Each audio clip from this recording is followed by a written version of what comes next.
83e section des scènes de la vie privée, tome 2. Cet enregistrement Les Brivos fait partie du domaine public. Scènes de la vie privée, tome 2, Le Message, par Honoré de Balzac. À Monsieur le Marquis Damaso Paretto.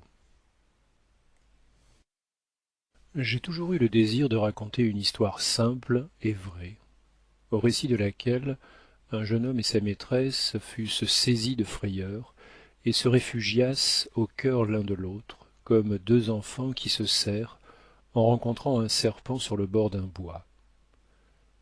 Au risque de diminuer l'intérêt de ma narration et de passer pour un fat, je commence par vous annoncer le but de mon récit. J'ai joué un rôle dans ce drame presque vulgaire. S'il ne vous intéresse pas, ce sera ma faute autant que celle de la vérité historique. Beaucoup de choses véritables sont souverainement ennuyeuses. Aussi, est-ce la moitié du talent que de choisir dans le vrai ce qui peut devenir poétique.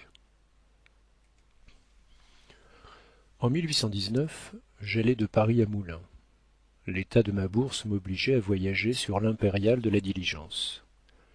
Les Anglais, vous le savez, regardent les places situées dans cette partie aérienne de la voiture comme les meilleures. Durant les premières lieues de la route, j'ai trouvé 1000 excellentes raisons pour justifier l'opinion de nos voisins. Un jeune homme, qui me parut être un peu plus riche que je ne l'étais, monta, par goût, près de moi sur la banquette. Il accueillit mes arguments par des sourires inoffensifs. Bientôt, une certaine conformité d'âge, de pensée, notre mutuel amour pour le grand air, pour les riches aspects des pays que nous découvrions à mesure que la lourde voiture avançait, puis je ne sais quelle attraction magnétique, impossible à expliquer, firent naître entre nous cette espèce d'intimité momentanée à laquelle les voyageurs s'abandonnent avec d'autant plus de complaisance que ce sentiment éphémère paraît devoir cesser promptement et n'engager à rien pour l'avenir. Nous n'avions pas fait 30 lieues que nous parlions des femmes et de l'amour. Avec toutes les précautions oratoires voulues, en semblable occurrence, il fut naturellement question de nos maîtresses. Jeunes tous deux, nous n'en étions encore l'un et l'autre qu'à la femme d'un certain âge, c'est-à-dire à la femme qui se trouve entre 35 et 40 ans. Oh, un poète qui nous eût écoutés de Montargis, à je ne sais plus quel relais, aurait recueilli des expressions bien enflammées, des portraits ravissants et de bien douces confidences. Nos craintes pudiques, nos interjections silencieuses et nos regards encore rougissants étaient empreints d'une éloquence dont le charme naïf ne s'est plus retrouvé pour moi. Sans doute, il faut rester jeune pour comprendre la jeunesse. Ainsi, nous nous comprîmes à merveille sur tous les points essentiels de la passion. Et, d'abord, nous avions commencé à poser en fait et en principe qu'il n'y avait rien de plus sot au monde qu'un acte de naissance, que bien des femmes de 40 ans étaient plus jeunes que certaines de 20 ans, et qu'en définitif, les femmes n'avaient réellement que l'âge qu'elles paraissaient avoir. Ce système ne mettait pas de terme à l'amour, et nous nagions, de bonne foi, dans un océan sans bornes. Enfin, après avoir fait nos maîtresses jeunes, charmantes, dévouées, comtesses, pleines de goût, spirituelles, fines, après leur avoir donné de jolis pieds, une peau satinée et même doucement parfumée, nous nous avouâmes, lui, que madame une telle avait 38 ans, et moi de mon côté, que j'adorais une quadragénaire. Là-dessus, délivrés l'un et l'autre d'une espèce de crainte vague, nous reprîmes nos confidences de plus belle, en nous trouvant confrères en amour. Puis, ce fut à qui, de nous deux, accuserait le plus de sentiment. L'un avait fait une fois 200 lieues pour voir sa maîtresse pendant 1 heure. L'autre avait risqué de passer pour un loup et d'être fusillé dans un parc afin de se trouver à un rendez-vous nocturne. Enfin, toutes nos folies. S'il y a du plaisir à se rappeler les dangers passés, n'y a-t-il pas aussi bien des délices à se souvenir des plaisirs évanouis? C'est jouir 2 fois. Les périls, les grands et petits bonheurs, nous nous disions tout, même les plaisanteries. La comtesse de mon ami avait fumé un cigare pour lui plaire. La mienne me faisait mon chocolat et ne passait pas un jour sans m'écrire ou me voir. La sienne était venue demeurer chez lui pendant 3 jours au risque de se perdre. La mienne avait fait encore mieux, ou pis, si vous voulez. Nos maris adoraient d'ailleurs nos comtesses. Ils vivaient esclaves sous le charme que possèdent toutes les femmes aimantes. Et, plus niais que l'ordonnance ne le porte, ils ne nous faisaient tout juste de péril que ce qu'il en fallait pour augmenter nos plaisirs. Oh, comme le vent emportait vite nos paroles et nos douces risées. En arrivant à Pouilly, j'examinai fort attentivement la personne de mon nouvel ami. Certes, je crus facilement qu'il devait être très sérieusement aimé. Figurez-vous un jeune homme de taille moyenne, mais très bien proportionné, ayant une figure heureuse et pleine d'expression. Ses cheveux étaient noirs et ses yeux bleus. Ses lèvres étaient faiblement rosées, ses dents blanches et bien rangées. Une pâleur gracieuse décorait encore ses traits fins, puis un léger cercle de bistre cernait ses yeux, comme s'il eût été convalescent. Ajoutez à cela qu'il avait des mains blanches, bien modelées, soignées comme doivent l'être celles d'une jolie femme, qu'il paraissait fort instruit, était spirituel, et vous n'aurez pas de peine à m'accorder que mon compagnon pouvait faire honneur à une comtesse. Enfin, plus d'une jeune fille l'eût envié pour mari, car il était vicomte, et possédait environ 12 à 15 000 livres de rente, sans compter les espérances. À 1 lieue de Pouilly, la diligence versa. Mon malheureux camarade jugea devoir, pour sa sûreté, s'élancer sur les bords d'un champ fraîchement labouré, au lieu de se cramponner à la banquette, comme je le fis, et de suivre le mouvement de la diligence. Il prit mal son élan, ou glissa, je ne sais comment l'accident eut lieu, mais il fut écrasé par la voiture qui tomba sur lui. Nous le transportâmes dans une maison de paysans. À travers les gémissements que lui arrachaient d'atroces douleurs, il put me léguer un de ces soins à remplir auxquels les derniers vœux d'un mourant donnent un caractère sacré. Au milieu de son agonie, le pauvre enfant se tourmentait avec toute la candeur dont on est souvent victime à son âge, de la peine que ressentirait sa maîtresse si elle apprenait brusquement sa mort par un journal. Il me pria d'aller moi-même la lui annoncer. Puis il me fit chercher une clef suspendue à un ruban qu'il portait en sautoir sur la poitrine. Je la trouvai à moitié enfoncée dans les chairs. Le mourant ne proféra pas la moindre plainte lorsque je la retirai, le plus délicatement qu'il me fut possible, de la plaie qu'elle y avait faite.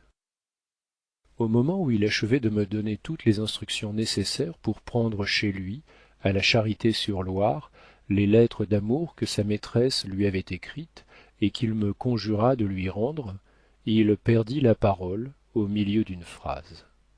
Mais son dernier geste me fit comprendre que la fatale clef serait un gage de ma mission auprès de sa mère.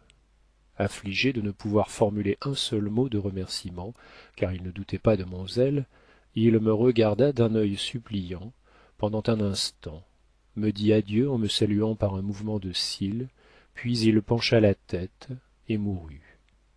Sa mort fut le seul accident funeste que causa la chute de la voiture. Encore y eut-il un peu de sa faute, me disait le conducteur.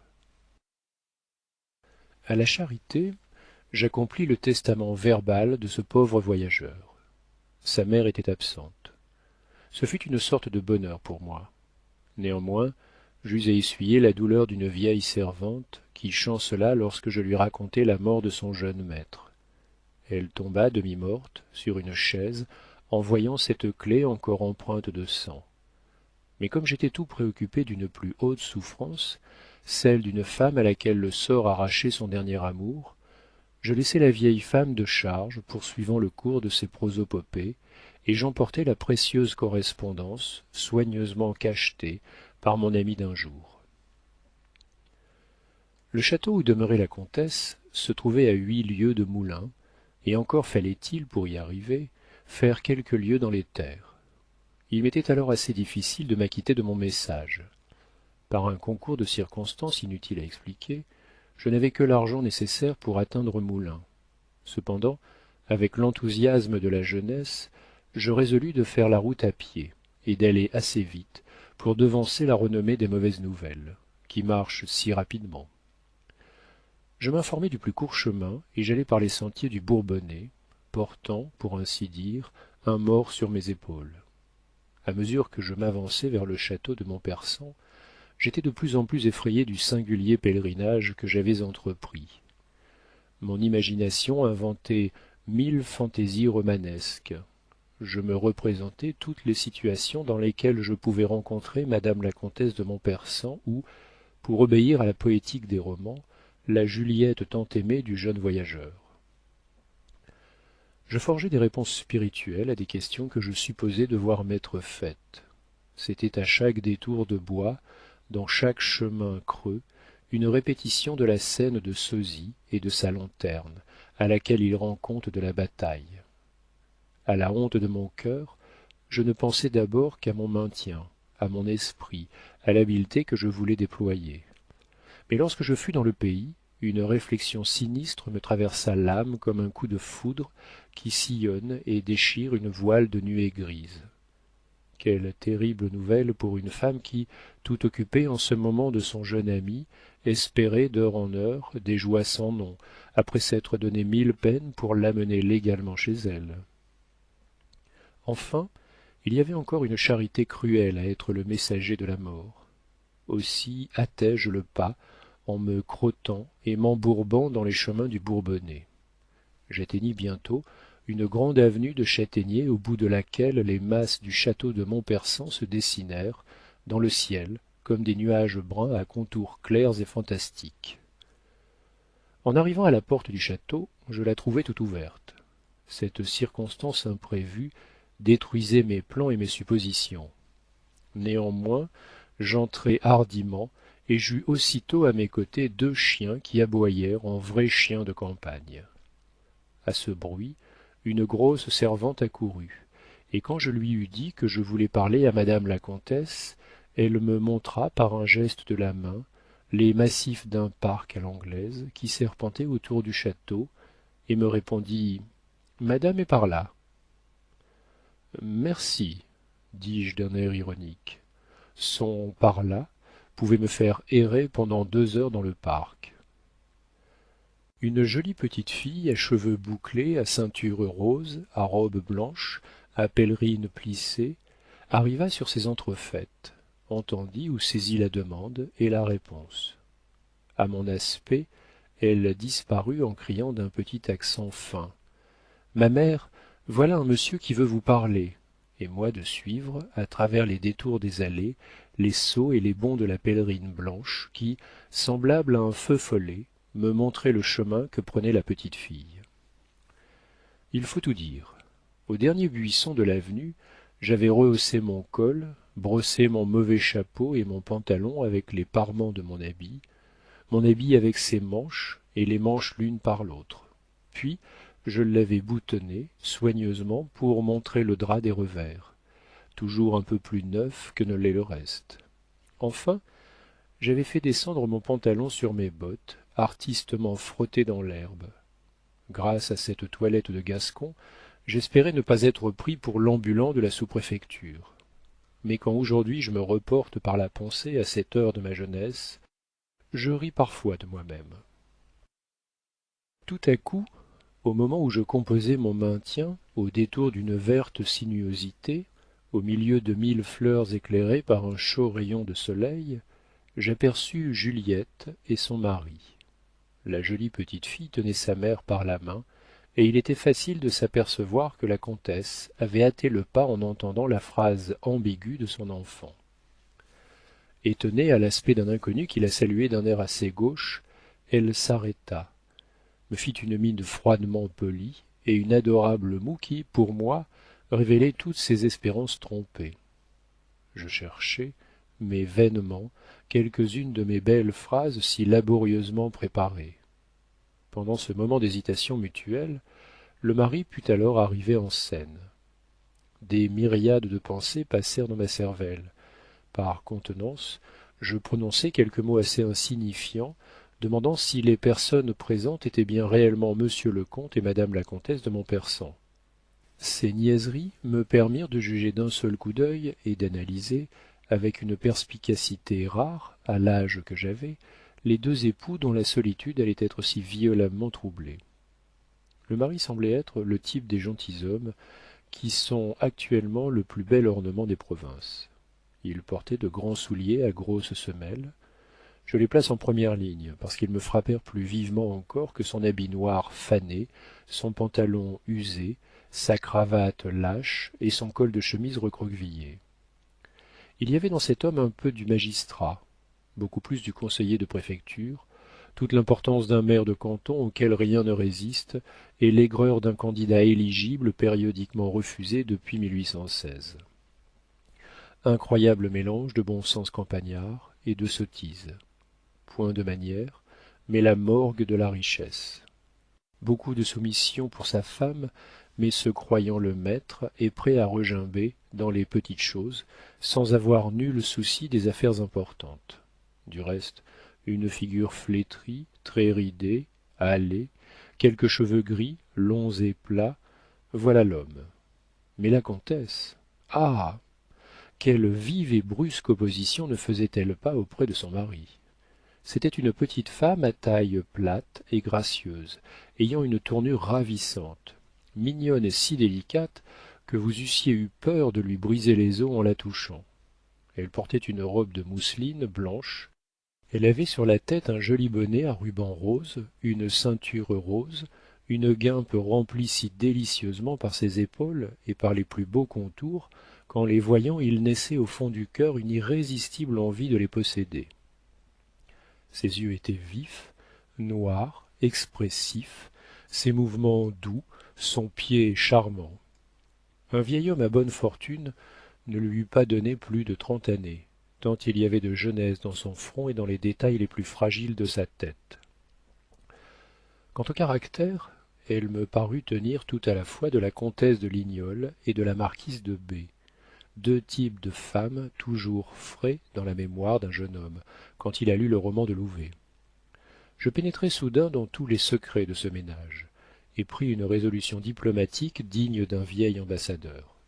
Ce fut peut-être la seule fois de ma vie que j'eus du tact et que je compris en quoi consistait l'adresse des courtisans ou des gens du monde. Depuis ces jours d'insouciance, j'ai eu trop de batailles à livrer pour distiller les moindres actes de la vie et ne rien faire qu'en accomplissant les cadences de l'étiquette et du bon ton qui sèchent les émotions les plus généreuses. Monsieur le comte, je voudrais vous parler en particulier, dis-je d'un air mystérieux et en faisant quelques pas en arrière. Il me suit. Juliette nous laissa seuls et s'éloigna négligemment en femme certaine d'apprendre les secrets de son mari au moment où elle voudra les savoir. Je racontai brièvement au comte la mort de mon compagnon de voyage. L'effet que cette nouvelle produisit sur lui me prouva qu'il portait une affection assez vive à son jeune collaborateur, et cette découverte me donna la hardiesse de répondre ainsi dans le dialogue qui s'ensuivit entre nous deux. Ma femme va être au désespoir, s'écria-t-il, et je serai obligé de prendre bien des précautions pour l'instruire de ce malheureux événement. Monsieur, en m'adressant d'abord à vous, lui dis-je, j'ai rempli un devoir. Je ne voulais pas m'acquitter de cette mission donnée par un inconnu près de madame la comtesse sans vous en prévenir. Mais il m'a confié une espèce de fidéicommis honorable, un secret dont je n'ai pas le pouvoir de disposer. D'après la haute idée qu'il m'a donnée de votre caractère, j'ai pensé que vous ne vous opposeriez pas à ce que j'accomplisse ces derniers vœux. Madame la comtesse sera libre de rompre le silence qui m'est imposé. En entendant son éloge, le gentilhomme balança très agréablement la tête. Il me répondit par un compliment assez entortillé et finit en me laissant le champ libre. Nous revînmes sur nos pas. En ce moment la cloche annonça le dîner. Je fus invité à le partager. En nous retrouvant graves et silencieux, Juliette nous examina furtivement.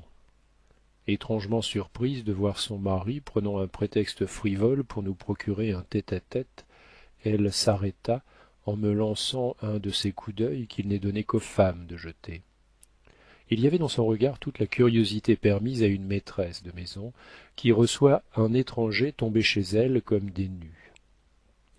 Il y avait toutes les interrogations que méritait ma mise, ma jeunesse et ma physionomie, contraste singulier.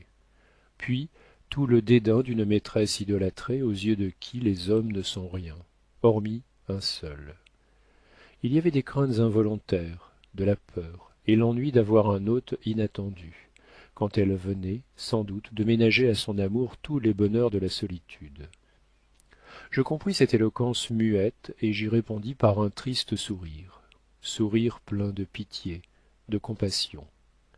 Alors je la contemplai pendant un instant, dans tout l'éclat de sa beauté, par un jour serein au milieu d'une étroite allée bordée de fleurs. En voyant cet admirable tableau, je ne pus retenir un soupir. Hélas, madame, je viens de faire un bien pénible voyage, entrepris pour vous seule. Monsieur, me dit-elle. Oh, repris-je, je viens au nom de celui qui vous nomme Juliette. Elle pâlit. Vous ne le verrez pas aujourd'hui. Il est malade dit-elle à voix basse. Oui, lui répondis-je, mais de grâce, modérez-vous. Je suis chargé par lui de vous confier quelques secrets qui vous concernent, et croyez que jamais messager ne sera ni plus discret, ni plus dévoué. Qu'y a-t-il? S'il ne vous aimait plus? Oh, cela est impossible, s'écria-t-elle en laissant échapper un léger sourire qui n'était rien moins que franc. Tout à coup, elle eut une sorte de frisson, me jeta un regard fauve et prompt, rougit et dit: Il est vivant? Grand Dieu, quel mot terrible! J'étais trop jeune pour en soutenir l'accent. Je ne répondis pas et regardai cette malheureuse femme d'un air hébété. Monsieur, monsieur, une réponse! S'écria-t-elle. Oui, madame. Cela est-il vrai? Oh, dites-moi la vérité, je puis l'entendre. Dites. Toute douleur me sera moins poignante que ne l'est mon incertitude. Je répondis par 2 larmes que m'arrachèrent les étranges accents par lesquels ces phrases furent accompagnées. Elle s'appuya sur un arbre en jetant un faible cri. Madame, lui dis-je, voici votre mari. Est-ce que j'ai un mari? À ce mot, elle s'enfuit et disparut. Eh bien, le dîner refroidit, s'écria le comte. Venez, monsieur. Là-dessus, je suivis le maître de la maison qui me conduisit dans une salle à manger, où je vis un repas servi avec tout le luxe auquel les tables parisiennes nous ont accoutumés. Il y avait 5 couverts, ceux des 2 époux et celui de la petite fille, le mien, qui devait être le sien, le dernier étant celui d'un chanoine de Saint-Denis qui, les grâces dites, demanda: Où donc est notre chère comtesse? Oh, elle va venir, répondit le comte qui, après nous avoir servi avec empressement le potage, s'en donna une très ample assiété et l'expédia merveilleusement vite. Oh, mon neveu, s'écria le chanoine, si votre femme était là, vous seriez plus raisonnable. Papa se fera mal, dit la petite fille d'un air malin. Un instant après ce singulier épisode gastronomique, et au moment où le comte découpait avec empressement je ne sais quelle pièce de venaison, une femme de chambre entra et dit: Monsieur, nous ne trouvons point madame. À ce mot, je me levai par un mouvement brusque en redoutant quelque malheur, et ma physionomie exprima si vivement mes craintes que le vieux chanoine me suivit au jardin. Le mari vint par décence jusque sur le seuil de la porte. Restez, restez, n'ayez aucune inquiétude, nous cria-t-il. Mais il ne nous accompagna point. Le chanoine, la femme de chambre et moi nous parcourûmes les sentiers et les boulingrins du parc, appelant, écoutant, et d'autant plus inquiet que j'annonçai la mort du jeune vicomte. En courant, je racontai les circonstances de ce fatal événement, et m'aperçus que la femme de chambre était extrêmement attachée à sa maîtresse, car elle entra bien mieux que le chanoine dans les secrets de ma terreur. Nous allâmes aux pièces d'eau, nous visitâmes tout sans trouver la comtesse, ni le moindre vestige de son passage. Enfin, en revenant le long d'un mur, j'entendis des gémissements sourds et profondément étouffés qui semblaient sortir d'une espèce de grange. À tout hasard j'y entrai. nous y découvrîmes Juliette, qui, mue par l'instinct du désespoir, s'y était ensevelie au milieu du foin. Elle avait caché là sa tête afin d'assourdir ses horribles cris, obéissant à une invincible pudeur. C'étaient des sanglots, des pleurs d'enfant, mais plus pénétrants, plus plaintifs. Il n'y avait plus rien dans le monde pour elle. La femme de chambre dégagea sa maîtresse, qui se laissa faire avec la flasque insouciance de l'animal mourant. Cette fille ne savait rien dire autre chose que allons, madame, allons. Le vieux chanoine demandait mais qu'a-t-elle? Qu'avez-vous, ma nièce? Enfin, aidé par la femme de chambre, je transportai Juliette dans sa chambre. Je recommandai soigneusement de veiller sur elle et de dire à tout le monde que la comtesse avait la migraine. Puis, nous redescendîmes, le chanoine et moi, dans la salle à manger. Il y avait déjà quelque temps que nous avions quitté le comte. Je ne pensais guère à lui qu'au moment où je me trouvai sous le péristyle. Son indifférence me surprit. Mais mon étonnement augmenta quand je le trouvai philosophiquement assis à table. Il avait mangé presque tout le dîner, au grand plaisir de sa fille qui souriait de voir son père en flagrante désobéissance aux ordres de la comtesse. La singulière insouciance de ce mari me fut expliquée par la légère altercation qui s'éleva soudain entre le chanoine et lui. Le comte était soumis à une diète sévère que les médecins lui avaient imposée pour le guérir d'une maladie grave dont le nom m'échappe. Et, poussé par cette gloutonnerie féroce, assez familière aux convalescents, l'appétit de la bête l'avait emporté chez lui sur toutes les sensibilités de l'homme. En un moment, j'avais vu la nature dans toute sa vérité, sous deux aspects bien différents qui mettaient le comique au sein même de la plus horrible douleur. La soirée fut triste, j'étais fatigué, le chanoine employait toute son intelligence à deviner la cause des pleurs de sa nièce. Le mari digérait silencieusement, après s'être contenté d'une assez vague explication que la comtesse lui fit donner de son malaise par sa femme de chambre, et qui fut, je crois, empruntée aux indispositions naturelles à la femme. Nous nous couchâmes tous de bonne heure. En passant devant la chambre de la comtesse pour aller au gîte où me conduisit un valet, je demandai timidement de ses nouvelles. En reconnaissant ma voix, elle me fit entrer, voulut me parler, mais, ne pouvant rien articuler, elle inclina la tête, et je me retirai. Malgré les émotions cruelles que je venais de partager avec la bonne foi d'un jeune homme, je dormis accablé par la fatigue d'une marche forcée. À une heure avancée de la nuit, je fus réveillé par les aigres bruissements que produisirent les anneaux de mes rideaux violemment tirés sur leurs tringles de fer. Je vis la comtesse assise sur le pied de mon lit. Son visage recevait toute la lumière d'une lampe posée sur ma table. Est-ce bien vrai, monsieur? Me dit-elle. Je ne sais comment je puis vivre après l'horrible coup qui vient de me frapper. Mais en ce moment, j'éprouve du calme. Je veux tout apprendre. Quel calme, me dis-je en apercevant l'effrayante pâleur de son teint qui contrastait avec la couleur brune de sa chevelure, en entendant les sons gutturaux de sa voix, en restant stupéfait des ravages dont témoignaient tous ses traits altérés. Elle était étiolée déjà comme une feuille dépouillée des dernières teintes qui impriment l'automne. Ses yeux rouges et gonflés, dénués de toute leur beauté, ne réfléchissaient qu'une amère et profonde douleur. Vous eussiez dit d'un nuage gris, là où naguère pétillait le soleil. Je lui redis simplement, sans trop appuyer sur certaines circonstances trop douloureuses pour elle, l'événement rapide qui l'avait privée de son ami. Je lui racontai la première journée de notre voyage, si remplie par les souvenirs de leur amour. Elle ne pleura point, elle écoutait avec avidité, la tête penchée vers moi comme un médecin zélé qui épie un mal. Saisissant un moment où elle me parut avoir entièrement ouvert son cœur aux souffrances et vouloir se plonger dans son malheur avec toute l'ardeur que donne la première fièvre du désespoir, je lui parlai des craintes qui agitèrent le pauvre mourant, et lui dis comment et pourquoi il m'avait chargé de ce fatal message. Ses yeux se séchèrent alors sous le feu sombre qui s'échappa des plus profondes régions de l'âme. Elle put pâlir encore.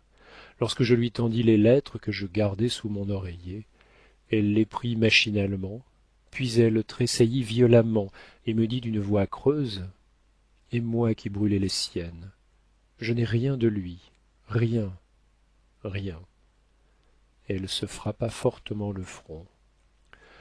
Madame, lui dis-je, elle me regarda par un mouvement convulsif.